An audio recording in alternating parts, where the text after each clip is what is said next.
Hello guys, আজকে আমরা সরোজিনী নাইডুর লেখা পোয়েম দি ব্যাঙ্গল সেলার্স, যেটা ক্লাস 11 2024 ইংলিশ সিলেবাসের মধ্যে ইনক্লুড করা হয়েছে, সেই পোয়েমটার লাইন বাই লাইন অ্যানালিসিস এবং মিনিং করব না। ওই যে ব্যাঙ্গল সেলার্স, সেটা আমি জানতে পারলাম ওটা লিখেছেন সরোজিনী নাইডু 1912 সালে। প্রথমে একটু থিমটা জানার চেষ্টা করি যে কিসের ওপরে নির্ভর করে এই পোয়েমটাকে লেখা হয়েছে। মানে প্রত্যেকটা পোয়েমে তো একটা পারপাস থাকে। সেই পোয়েমটার মাধ্যমে যিনি লিখেছেন উনি একটা মেসেজ দিতে চান। তাহলে এই পোয়েমটার মাধ্যমে সরোজিনী নাইডু কি মেসেজ কনভে করতে চাইছিলেন সেটা আগে জেনে নেওয়া দরকার।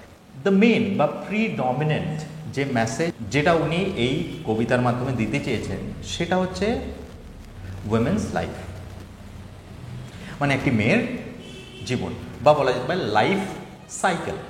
এবং সরোজিনী নাইডু বলেছেন একটা মেয়ের জীবন 3টে স্টেজের মাধ্যমে অতিবাহিত, এবং এই যে 3টে স্টেজের মাধ্যমে একটা মেয়ের জীবন অতিবাহিত হয়, সেই 3টে স্টেজই ভীষণ প্রাকৃতিক, ভীষণ ছন্দময় এবং ভীষণ সুন্দর।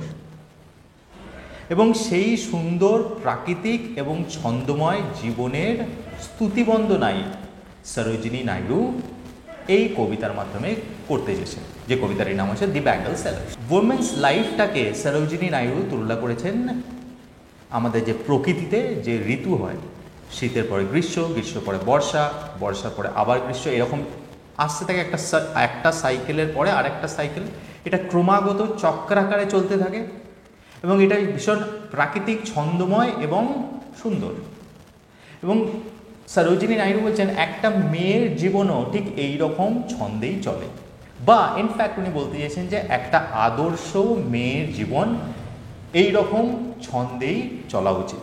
এবং এখানে উনি ডিফারেন্ট স্ট্যান্ডাতে different stages of a women's life বর্ণনা করেছেন। এখানে একটা প্রশ্ন আসতে পারে যে ব্যাঙ্গল মানে তো চুড়ি, তাহলে চুড়ির সঙ্গে উইমেন্সের লাইফে ডিফারেন্ট স্টেজেস, এই দুটোকে কীভাবে সরোজিনী নাইডু ম্যাচ করেছেন? দেখো, উনি খুবই নৈপুণ্যের সাথে এই জিনিসটা করেছেন। কিভাবে করেছেন?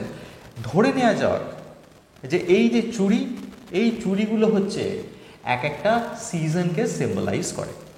এবং উনি বলেছেন যে একটা মেয়ে যখন যুবতী থাকে, মানে তার যখন বিবাহ হয় না, সে যখন তার বাবার বাড়িতে থাকে, সেই সময়টা হচ্ছে, আমরা যদি ন্যাচারাল সাইকেলে যাই, সে ন্যাচারাল সাইকেলে স্প্রিং টাইমের মতো, সেটা হচ্ছে তার জীবনের স্প্রিং টাইম।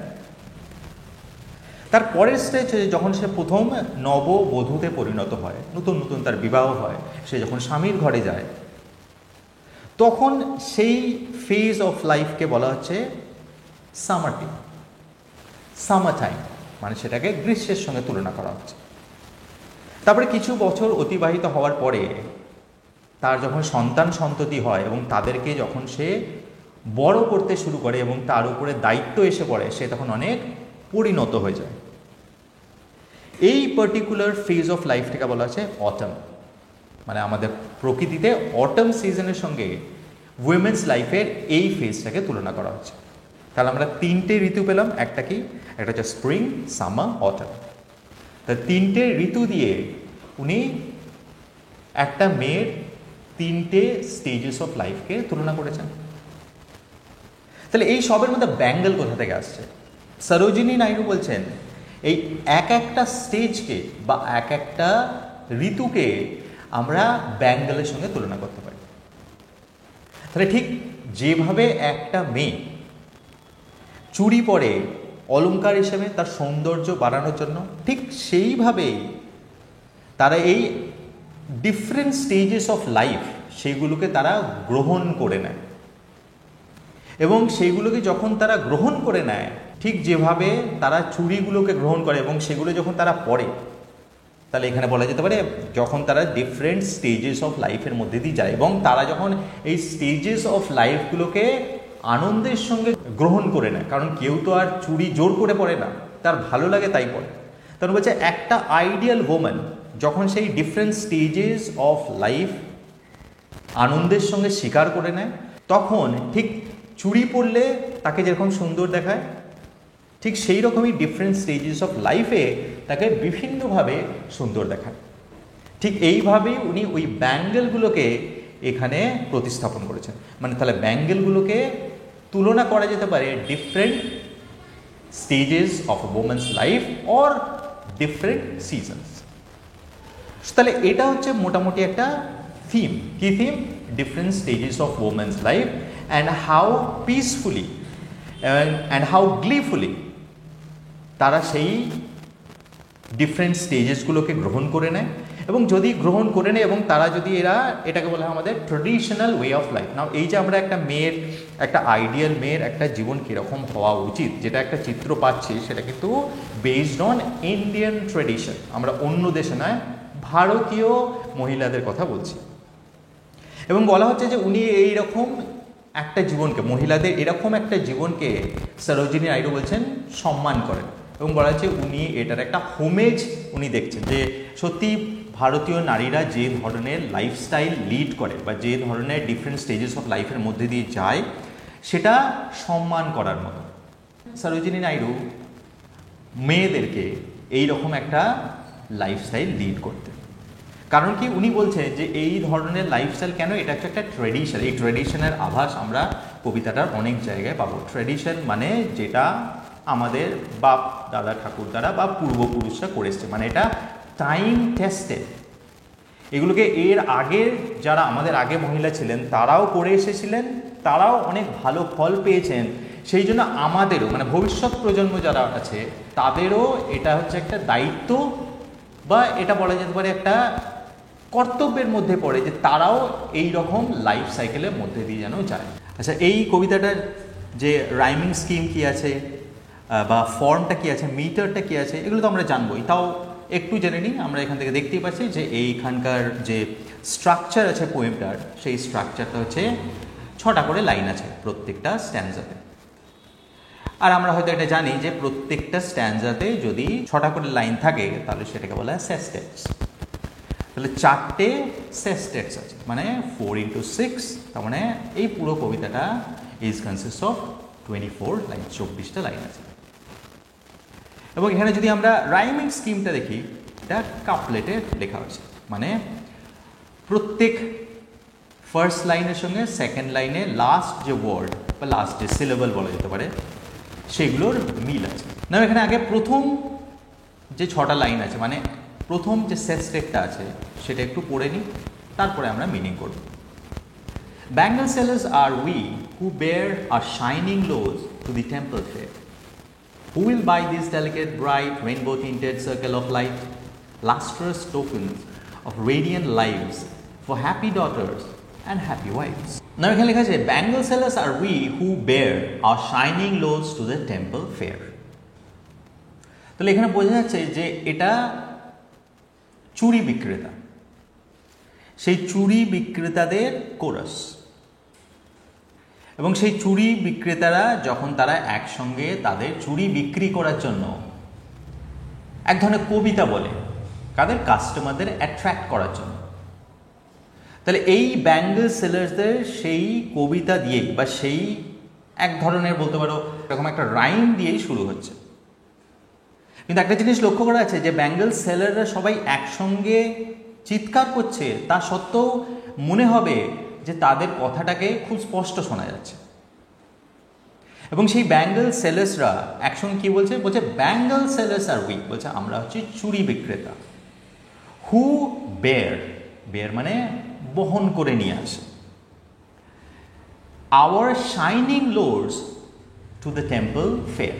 অনেকগুলো ব্যাপার আছে এখানে, দেখা বলছে হু বেয়ার নিয়ে আসে, কি নিয়ে আসে, আর শাইনিং লোডস। নাও শাইনিং লোডস মানে অবভিয়াসলি ব্যাঙ্গলসগুলোর কথা বলা হচ্ছে, তাহলে আওয়ার ব্যাঙ্গলস না বলে শাইনিং লোডস কেন বলা হচ্ছে? তেমন এখান থেকে আমরা সেটিংসটার একটা আভাস পাচ্ছি যে যে পরিবেশে ব্যাঙ্গল সেলাররা তাদের চুড়িগুলো বিক্রি করছে সেটা হচ্ছে একটা রৌদ্র আলোকিত একটা দিন, এবং সেই চুড়িগুলো পরে রোদের আলো পড়ে সেগুলো চকচক করছে। এবং এই লোডস কেন বলা হয়েছে? Because it tax a lot of labour, অনেক পরিশ্রম করতে হয় ওই ভারী ভারী চুড়িগুলোকে মাথায় করে বোঝাই করে নিয়ে যেতে। এবং সেই জন্য ওই ব্যাঙ্গেল সেলারদের কষ্টের কথাটা মাথায় রেখে লোডস কথাটাকে ইউজ করা যায়, যে এই ব্যাঙ্গেলগুলো they are not light things, they are heavy things, কারণ তারা লেড দিয়ে তৈরি। আবার একই সাথে সেগুলো আবার চকচক করছে। আচ্ছা, কোথায় নিয়ে যায় তারা সেই চুড়িগুলোকে, কোথায় বিক্রি করে? Two the temple fair. তাহলে এই টেম্পল ফেয়ার মানে এখান থেকে একটা ট্রেডিশনের আমরা গন্ধ পাচ্ছি। তাহলে সরোজিনী নাইডু বলছেন যে টেম্পলে কারা যায়? দেখবে বেশিরভাগ সময় মহিলারা পুজো দিতে যায়, এবং যেহেতু ওইখানে প্রচুর মহিলার দেখা মেলে সেই জন্য চুড়ি বিক্রেতারাও ওইখানে যে ভিড় করে এবং তাদের চুড়ি বিক্রি করার জন্য বিভিন্ন ধরনের রাইমসের সাহায্য নেয়। তাহলে এই টেম্পল ফেয়ার মানে একটা মন্দিরের সামনে যে মেলা হয়, সেই মেলাতে এই চুড়ি বিক্রেতারা তাদের এই শাইনিং লোডস, চুড়িগুলোকে কি বলা হচ্ছে?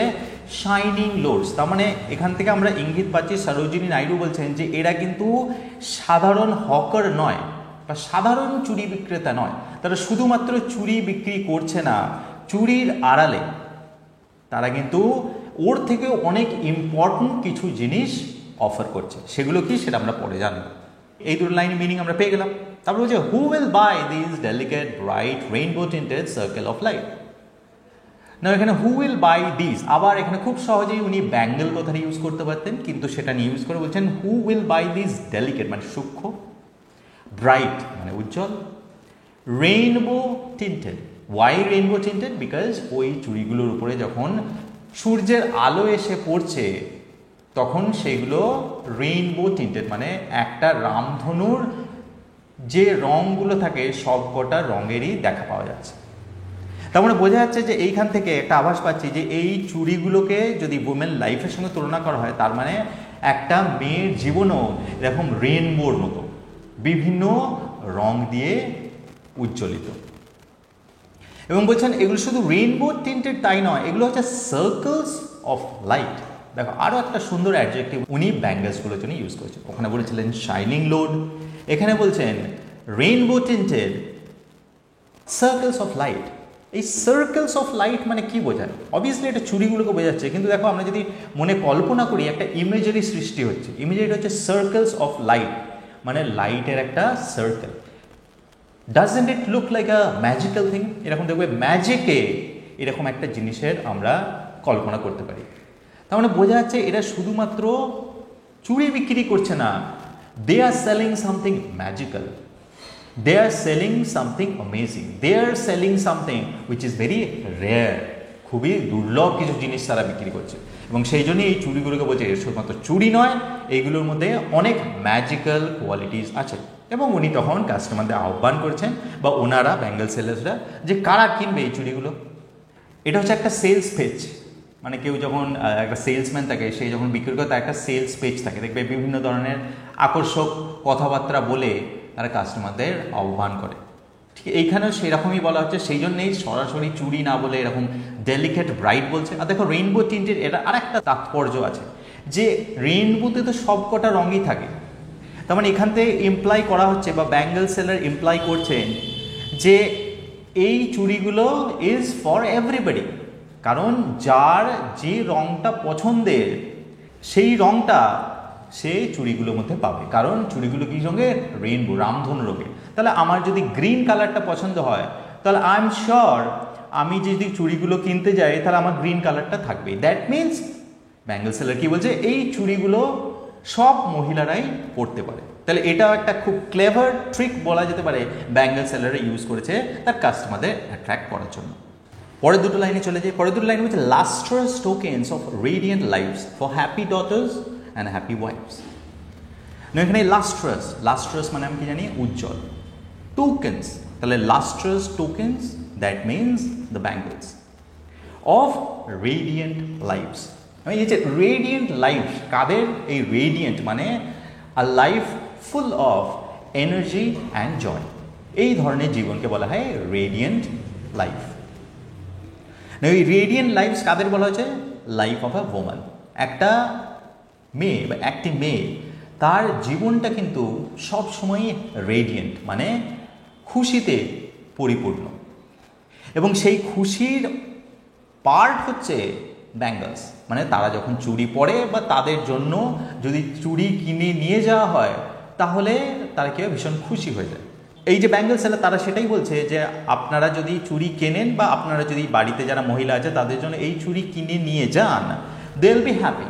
তারা এই সমস্ত চুড়িগুলোকে বিভিন্ন ধরনের ওকেশনে পরবে বা চাইলে সব সময়ের জন্য পরে থাকতে পারে। নেক্সট লাইনে উনি বলছেন for happy daughters and happy wife's, very important. দেখো উনি হ্যাপি উইমেন একবারই বলতে পারতেন, কিন্তু উনি বলছেন happy daughters and happy wife's. তাহলে যখন ডটার কথাটা বলা হয় তাহলে সে কারো কন্যা, আর ওয়াইফস কথাটা যখন বলা হয় তার মানে সে কারো স্ত্রী।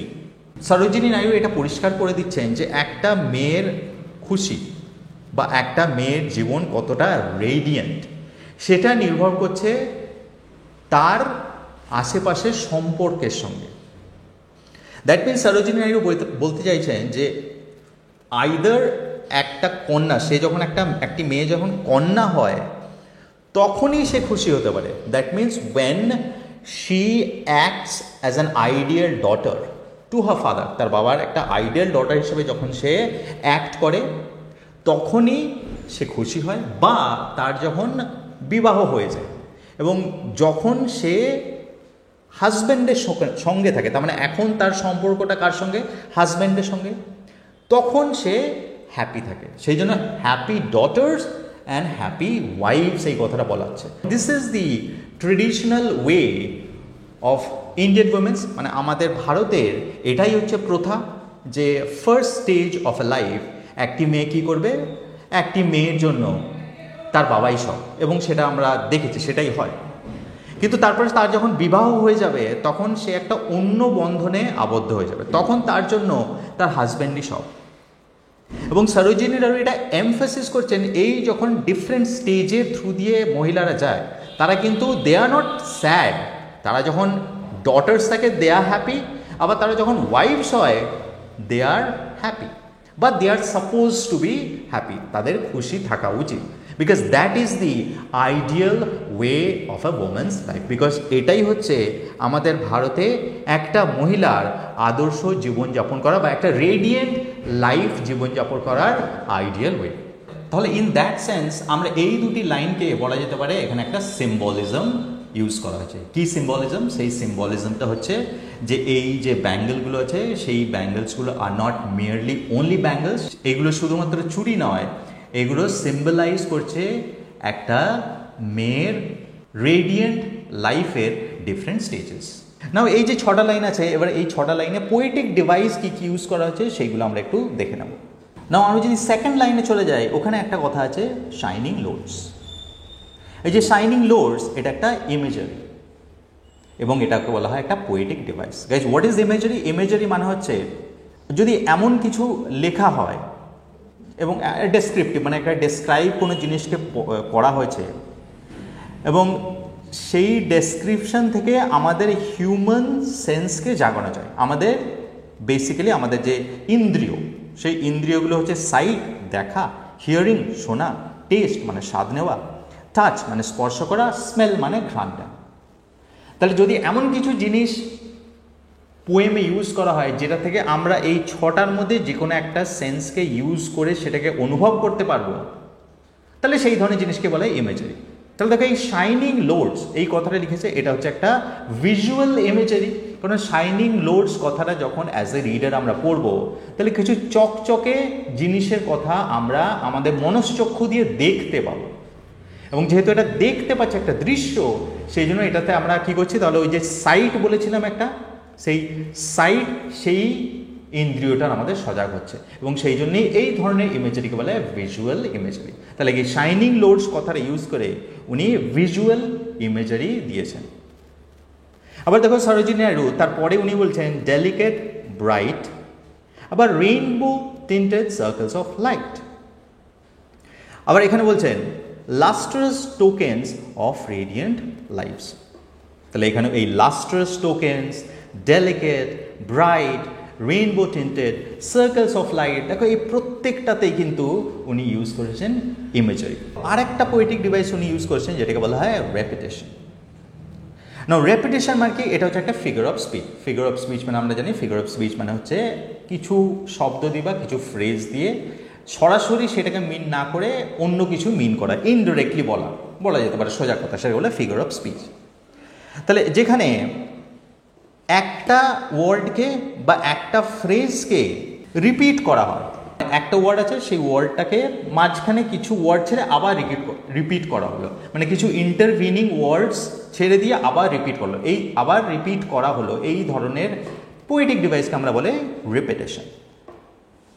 একটা এক্সাম্পল নেওয়া যাক, যেমন ধরো এখানে দেখো হ্যাপি, এই যে happy daughters and happy wife's, তাহলে এই হ্যাপি কথাটাকে মাঝখানে শুধু ডটার্স অ্যান্ড এই দুটো ওয়ার্ড ছাড়া আবার ফোর্থ ওয়ার্ড হিসাবে ইউজ করা হয়েছে। তাহলে এই ধরনের আমি বলেছিলাম যে দুটো ওয়ার্ডকে যখন পরপর ইউজ করা হয় মাঝখানে কিছু ওয়ার্ডের পরে, তখন সেটাকে বলা হয় রেপিটেশন। তাহলে এখানে সেই রেপিটেশন কিন্তু এখানে ইউজ করা হয়েছে। আবার এইখানে একটা অ্যালিউশন ইউজ করা হয়েছে, অ্যালিউশন মানে রেফারেন্স। কোথায়? ওই যে যখন কথাটা বলা হচ্ছে যে দি টেম্পল ফেয়ার, সেকেন্ড লাইনে। তাহলে এই টেম্পল ফেয়ার থেকে একটা হিন্দু রিচুয়াল, একটা প্রথা আছে এবং একটা ট্রেডিশন আছে। রিচুয়াল মানে হচ্ছে আচার। তাহলে এখান থেকে আমরা কি একটা হিন্ট পাচ্ছি যে একটা ভারতীয় মহিলার আদর্শ জীবন কীরকম হয় সেটারই বর্ণনা তাহলে আমরা এখান থেকে পাবো, সেটারই একটা আভাস আমরা এই অ্যালিউশন থেকে পেলাম। গাইজ আর একটা পোয়েটিক ডিভাইস ইউজ করা আছে, যে পোয়েটিক ডিভাইসটার নাম হচ্ছে অ্যালিটারেশন। না আগে জেনে নিই এই অ্যালিটারেশন কাকে বলা হয়। গাইজ অ্যালিটারেশন এটাও একটা ফিগার অফ স্পিচ, যেখানে একই ধরনের সাউন্ডকে রিপিট করা হয়, সেটা একটা ওয়ার্ড দিয়ে হতে পারে বা গ্রুপ অফ ওয়ার্ড দিয়ে হতে পারে। ফর এক্সাম্পল, ধরো একটা এক্সাম্পল দিচ্ছি, যদি আমি বলি যে এই বি শব্দটাকে, এই যে কনসোনেন্ট আছে বি, এই শব্দটাকে দেখো, যদি বলি Bob brought the box of bricks to the basement, তাহলে এই শব্দটাকে বারবার ইউজ করা হয়েছে। তাহলে একই ধরনের শব্দ যখন বারবার ইউজ করা হয় তাকে অ্যালিটারেশন বলা হয়। আচ্ছা, সেই শব্দটা দুভাবে করা যেতে পারে, সেটা হচ্ছে একটা পার্টিকুলার বি দিয়ে শুরু হয় এরকম শব্দ ইউজ করে হয়, বা এটা না হলেও চলবে যদি যে স্ট্রেস সিলেবল আছে সেই স্ট্রেস সিলেবলটাও যদি বি সাউন্ডটা থাকে তাহলে হবে। তাহলে এইখানে কোথায় পাবো দেখো, এই এক্স্যাক্টলি শব্দটা অনেক জায়গা আছে। ফর এক্সাম্পল লাইন 1-এ আছে দেখো ব্যাঙ্গল বেয়ার, আবার লাইন 4-এ আছে দেখো ল শব্দটা লাইট, এবং সেটাকে আবার রিপিট করেছে লাইন 5-এ লাস্ট্রাস লাইটস। তাহলে বি অ্যান্ড এল এই শব্দটা ঘুরে ফিরে বারবার আসছে, তাহলে এই ধরনের পোয়েটিক ডিভাইসকে অ্যালিটারেশন বলা হয়। এই অ্যালিটারেশনের কিন্তু আমরা এখান থেকে আভাস পাচ্ছি।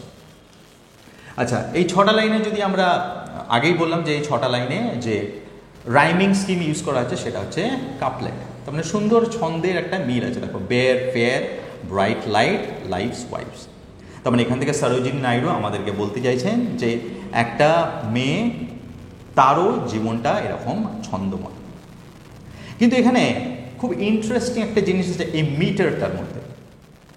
গাইজ এই মিটারটার মধ্যে দেখবে যে প্রত্যেকটা লাইনে 4টে করে বিট ইউজ করা হয়েছে। বিট মানে কি? It's a combination of stressed and unstressed syllable.